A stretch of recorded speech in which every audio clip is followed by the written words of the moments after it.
barring dramatic changes, we'll see something in Tuscaloosa that I can't remember seeing in my lifetime. You are Locked On College Football, your daily podcast on all things college football. Part of the Locked On Podcast Network, your team every day. Welcome, everybody, to another episode of Locked On College Football. I'm your host, Spencer McLaughlin. Thank you so much for making this your first listen or your first view every day. Part of the Locked On Podcast Network, your team every day. This is your best spot to stay up to date with everything transfer portal, realignment, and just the biggest stories in the greatest sport on planet Earth. Today's episode is brought to you by FanDuel. Make every moment more. Right now, new customers get $150 in bonus bets guaranteed when you place a $5 bet. Visit FanDuel.com/lockedon to get started. So this Alabama roster situation is fascinating. Crimson Tide fans are having to endure what a lot of other fan bases are enduring, which is next year's team is going to look a lot different than last year's team because a lot of players have decided to leave, and that leaves you in a place of uncertainty. And there is going to be a world come 2024, unless the spring portal window pops off in a way that we haven't seen before, in which Alabama might not have one of the 15 best rosters in all of college football, which is a startling place to be. It's amazing in a sport that was just dominated by the best dynasty we've ever seen, by the best coach in the sport we've ever seen. There was not a single year, even in seasons in which Alabama didn't win the national championship or go to the college football playoff. You wouldn't have looked at the talent on their roster, both composite talent, future NFL talent, great college players, and everything like that, and said it isn't one of the at least 10, if not 5 best rosters in all of college football. That doesn't automatically translate to winning every single game, but I can't think of a season in which that hasn't been the case.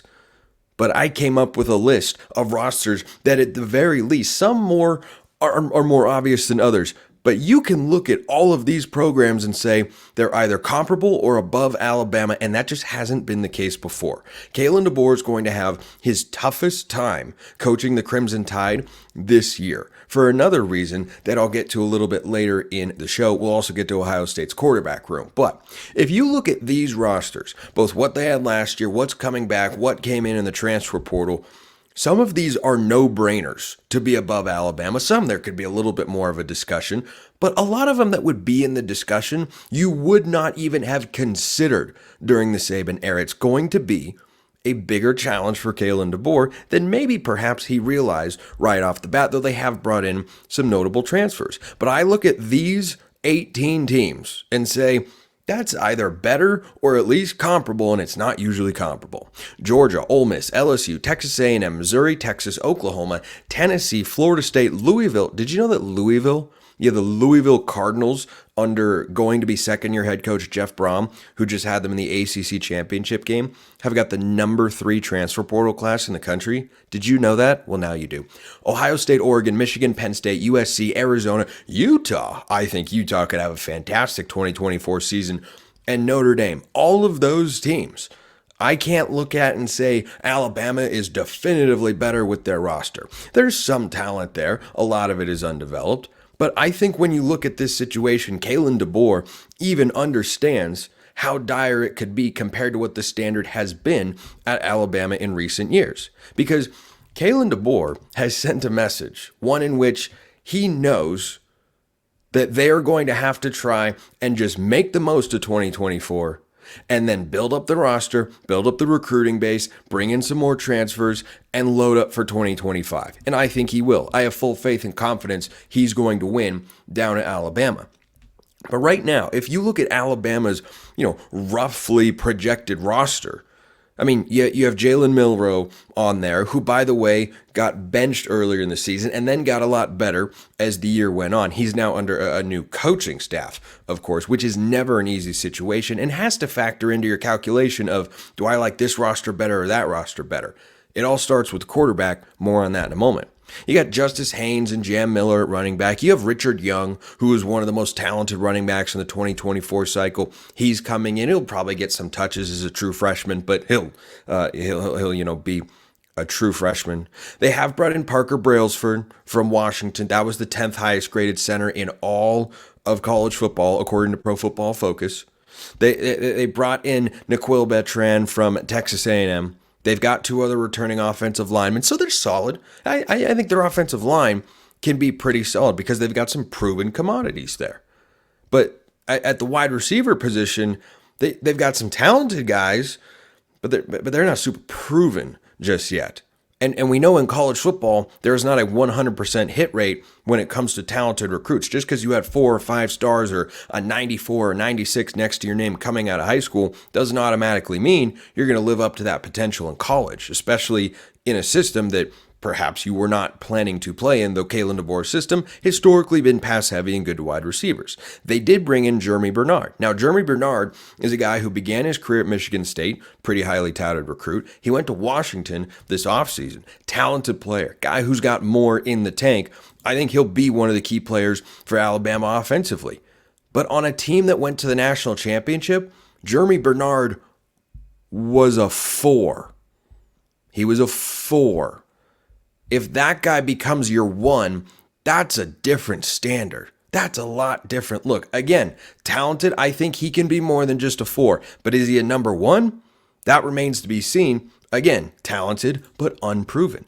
They added Damani Jackson, a cornerback from USC, a guy who hasn't exactly had the best defensive coaching in his days, tremendous physical gifts, former 5-star recruit, but might be a little bit raw and undeveloped. Is that going to be one of their starting corners next year? That might be playing out over the course of spring football. So this Alabama roster, being in the situation that it is in, it's a recalibration of expectations for college football fans. Because every year with Alabama, it's, are they going to execute on game days? Are they going to have good enough quarterback play? Are they going to be able to just go out and win the games they need to win? There's not going to be a talent problem. They don't have a talent shortage. Now you could have that this year.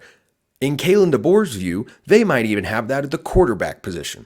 So this is the other thing to consider. Kalen DeBoer, I don't believe Kalen DeBoer is a huge fan of Jalen Milroe. It is not his prototypical quarterback that he likes to work with. The last 2 quarterbacks, Kalen DeBoer has had success with as a head coach, Jake Haener and Michael Penix. You know where those guys killed you? From the pocket with their arm, pushing the ball down the field. Now, Jalen Milroe was much improved, particularly throwing the ball down the field over the course of the 2023 season. But Kalen DeBoer has been twice putting his hand in the cookie jar to try to find a different quarterback. I don't think he believes Milroe is the best option for them in 2024. I think he also knows what I've been talking about, which is the roster's not going to be close to where he would like it to be or where it will be in the future once they get a class or 2 in there, both from high school and the portal, and they want to have a quarterback who they feel elevates their team and they can run Kalen DeBoer's offense through. There have been 2 examples. Nick Saban was a guy lobbying for Talia Tagovailoa of Maryland to get a 6th year of eligibility from the NCAA. Do you think Saban was doing that out of the goodness of his heart? No, I think that Alabama wanted to go get him at quarterback. Didn't work out. He has to go to the NFL. And then there's a report from Greg Biggins at 24/7 Sports that a tandem that is going to stay put at Arizona in Tucson with new head coach Brent Brennan from San Jose State, Noah Fafita and Tetairoa McMillan, those 2 guys both were recruited not just by Jedd Fisch and the now Washington Huskies staff, but Alabama was actually the runner-up. So you can look at that receiver room, you could look at Jalen Milroe and say, well, these guys are talented, these guys can do this. DeBoer was out looking to see if he could upgrade and find guys that are more proven, more established in college football. It is going to be an uphill battle, and we have not seen that. I do not know a time in my life in which I've looked at an Alabama team and thought they just might not have enough talent. They've had 15 blue chip players leave their team, leave their roster this year, and they are not adding a lot. They have the 37th ranked transfer portal class in the country. It's a unique situation, one that I am beyond fascinated to see how it plays out. And final note on the Crimson Tide, you know who's still in the portal? Will Rogers. Will Rogers. Keep an eye on that name. Quarterback was going to play for DeBoer at Washington.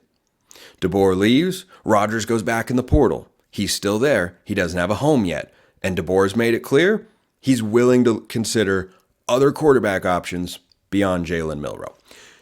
Speaking of quarterback options, there has never been a better embodiment of the term embarrassment of riches than what Ohio State has going on in Columbus. There's never been a better time to go check out FanDuel, though, because the NFL regular season has wrapped up. Once again, fantastic slate of postseason games, and we've got 2 conference championship games left in the NFL, and you can still get in on the action with FanDuel, America's #1 sportsbook. Right now, new customers get $150 in bonus bets guaranteed when you place a $5 bet. That's it. You just have to place it, and you get $150 in bonus bets, whether you win or lose. It does not get any easier than that.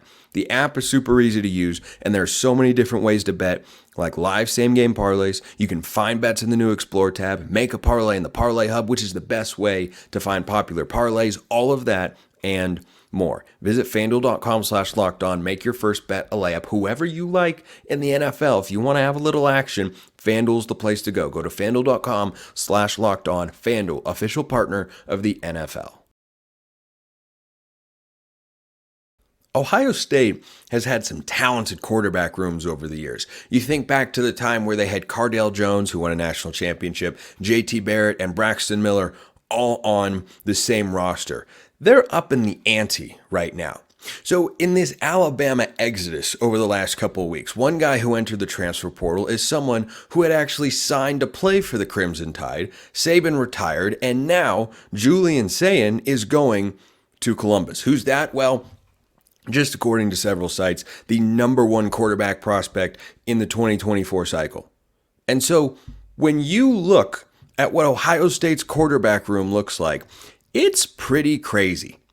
It's very crazy, as a matter of fact, because their quarterback room currently consists of the following players going into 2024.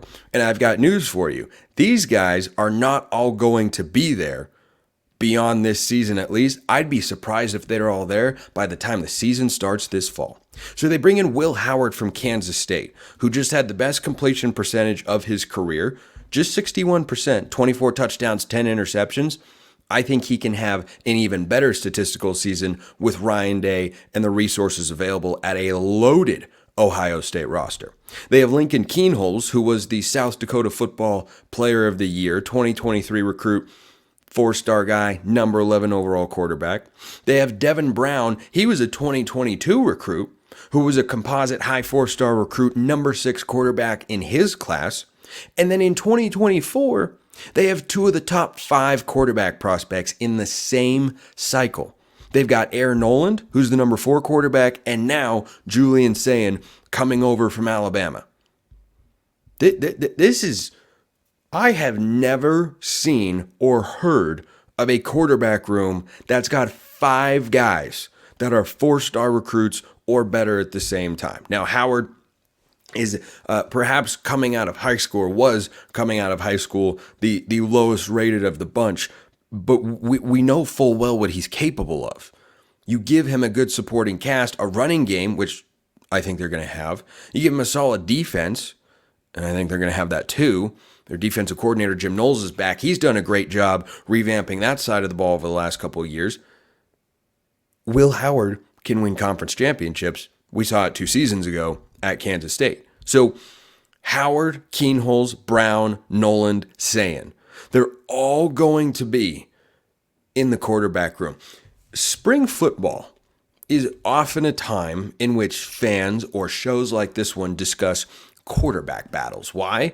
Because it's the most important position in all of sports, as we are all aware. This quarterback battle is not just going to determine perhaps who the starter is, or who the backup is, or who the future is. This could determine who becomes available for the rest of college football. Because each of these guys, in their own right, has high expectations for themselves at Ohio State. Each of these individuals has got the physical capability to be a starting quarterback. Now, the early action we saw from Keenholz and Brown in the Fiesta Bowl against Missouri, a game that Ohio State's offense was dreadful, it wasn't exactly impressive.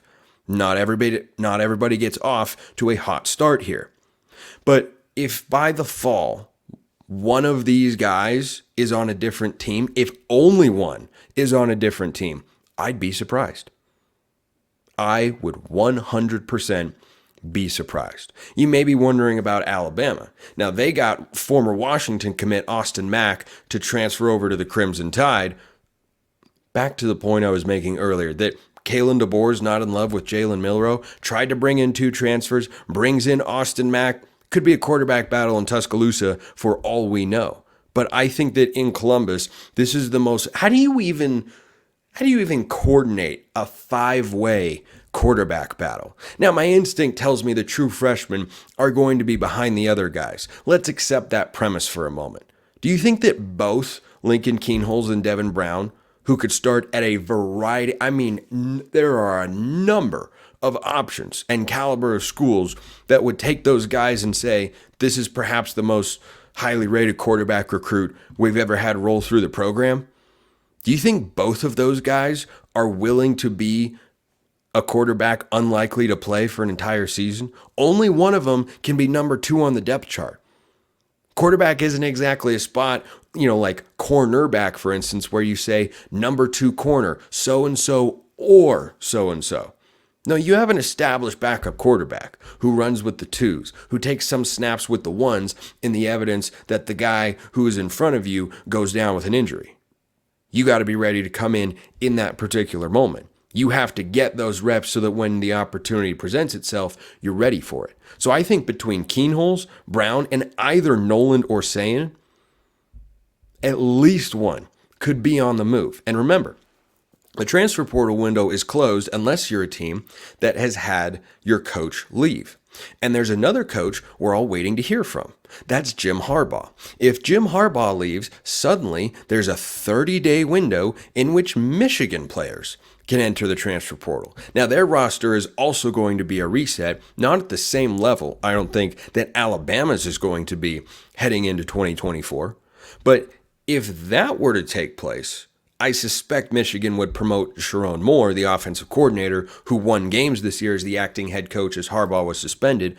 But I just wonder, with J.J. McCarthy off to the NFL, and these 5 guys in that room, and there's only one football, and there's only one starting job, and there's only one backup job, would Michigan take a look? Would Michigan take a look? There's another transfer portal window. It opens up in the spring. And we've now moved in a direction to where you can move as often as you'd like.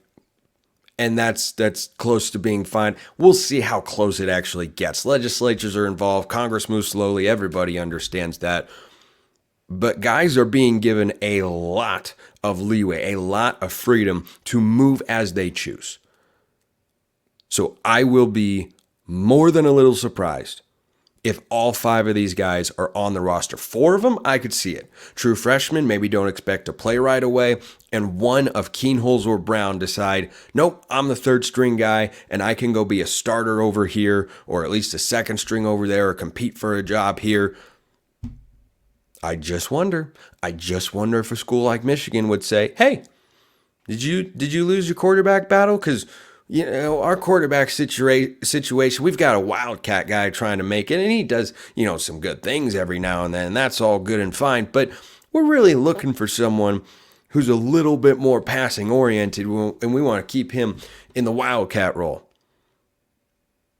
I think that move is going to take place, and you could see any one of those guys. Will Howard, I suspect, is Ohio State's starting quarterback. And I suspect the true freshmen both will stick it out at least for 1 year. Between Lincoln Keenholz and Devin Brown, do not be surprised. In fact, have it close to the front of your mind. Maybe not at the very forefront. Have it close to the front of your mind that one of those guys is a starting quarterback somewhere else outside of Columbus come this fall. Columbus is a place to be, though. It's a place to be. They added Caleb Downs. You talk about swooping in and catching everybody off guard.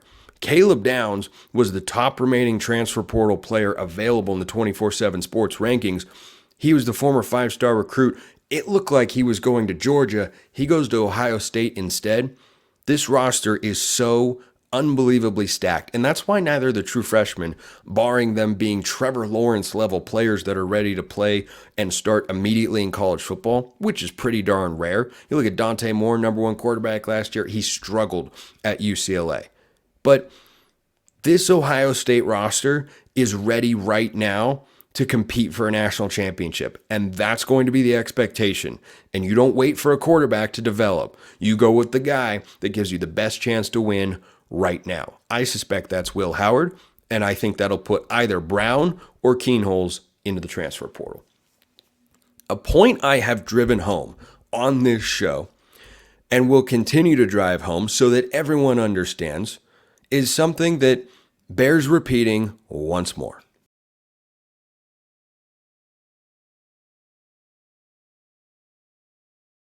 It's fact time, everybody. It's fact time, in which I just state something that can easily slip people's minds, but is just a reality in this weird, changing, evolving, realigned, expanded playoff, NIL, portal world of college football that we currently have. It's not perfect, but it's the sport we've got. A G5 team is going to make the playoff in 2024. Everybody understands that, right? Does everybody get that? Okay. Who exactly is that going to be? If I asked you right now, which team from the group of 5 do you think will be the highest ranked conference champion come 2024? Where's your mind going? My mind's going to 2 places and potentially another one, but I like these first 2 quite a bit. So let's start down south with the Green Wave of Tulane, who just completed an 11-win season on the heels of a 12-win season in which they knocked off USC. So Tulane loses their head coach, and normally, and the team I'm about to talk about, they lost their head coach too, and that seems to have been a good thing. Normally when a team loses a head coach, I'm down on them. I say, year of transition, I don't know if this is all going to work. Tulane this offseason has been very, very busy. They've been very busy in the transfer portal. They went and got Shaz Preston. That's a wide receiver who was once a time playing in Tuscaloosa, and who doesn't have a former Alabama player these days? It's very, very trendy. I'm sure it's on TikTok somewhere. Mario Williams, who's been around college football and has been in some wildly productive offenses. That guy knows a thing or two about catching passes and making his quarterback look good. And speaking of quarterback, Ty Thompson was once the highest rated recruit at the position in the history of Oregon football. Wasn't able to crack the starting rotation there because they've set a pretty high standard. Bo Nix set a very high bar. Thompson wasn't ready to play as a true freshman when Anthony Brown was there. But Thompson has demonstrated growth in the limited time he did get to see in this 2023 season, and he is a mega talent.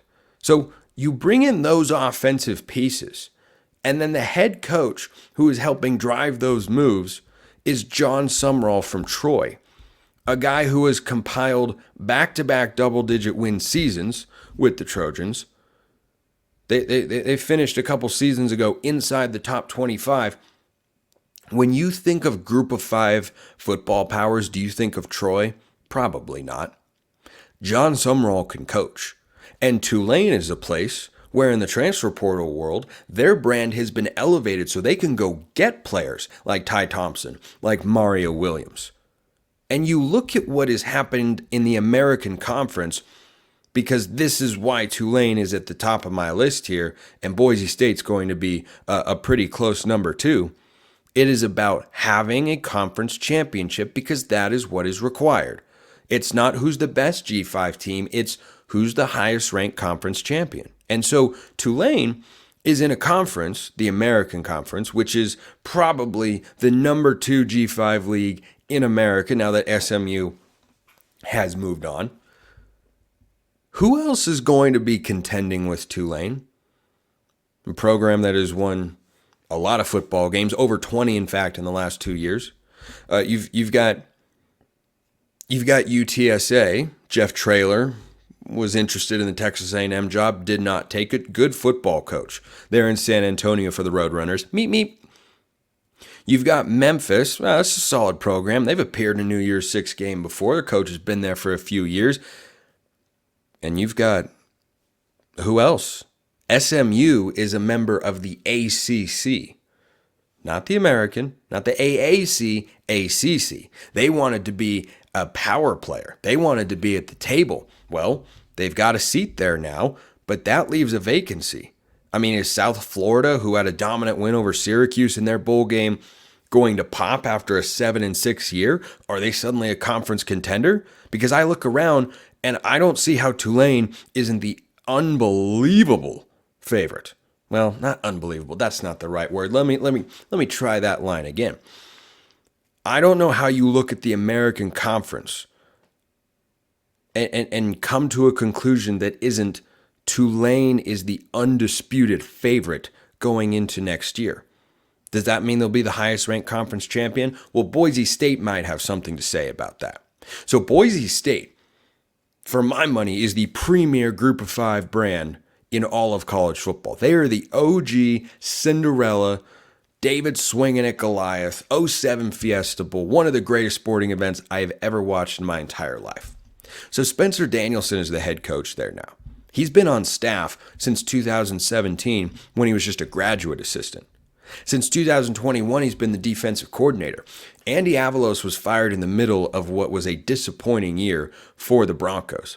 Danielson took over and proceeded to go 3-0 against Mountain West teams. He won the conference championship, again with a team that was struggling mightily.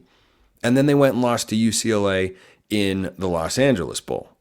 Well, there's not a whole lot of shame there. UCLA was a pretty solid team. Chip Kelly, historically, a pretty good coach. But they added Malachi Nelson. Well, that was once upon a time USC's potential quarterback of the future. Mega talented. Now, is he experienced? Nope, he definitely is not. But there are a couple other Power 5 transfers on the roster, one at receiver, one at corner. And I look at Boise State and say, if you get Boise State right, that team runs Mountain West. Now, the reason that I've got Tulane as the more likely Group of Five entrant into the college football playoff is that Boise State is playing in a tougher league. You've got Air Force. Troy Calhoun does nothing but win a lot of football games. You've got Fresno State. Again, Jeff Tedford just kind of wins a lot of football games. UNLV is going to have a new quarterback, but Barry Odom has got a good thing going there in Las Vegas. Wyoming is replacing a legendary head coach, but they've been good over the last couple of years. We'll see what San Diego State is in year one with Sean Lewis. I suspect that'll take a year or two to build into a conference contender. That lineup of teams to get through, though, and avoid losses to is much more difficult than what Tulane has. And consider this. Boise State has got Oregon State on their schedule. Boise State's got the Pac-2 to go through. They might be ranked, but would they be the highest ranked team? Their schedule, their path, I think, is tougher than that of Tulane, especially when you look at conference play. So Tulane and Boise State, these are first-year head coaches taking over, but I love what both bring to the table. Danielson's momentum created at the end of last year is palpable. He's parlayed that into landing a big-time quarterback recruit and John Sumrall coming over from Troy. That's a move you cannot ignore. These are the Group of Five teams that have the best shot to appear in the college football playoff. It's going to be somebody. Watch out for James Madison. James Madison, of course, was off to a red-hot start, stumbled a little down the stretch, but that's a team that if you have a lot of success in the Sun Belt, if you're rattling off an undefeated season, well, look what Liberty did out of Conference USA, and I'd argue that the Sun Belt is a stronger league than Conference USA. So if James Madison were to go 13-0, they could be into the college football playoff. But I look at Tulane, the conference that they are in, the pedigree that it has, and the team they are assembling. I look at what Boise State has done and the conference that they are in.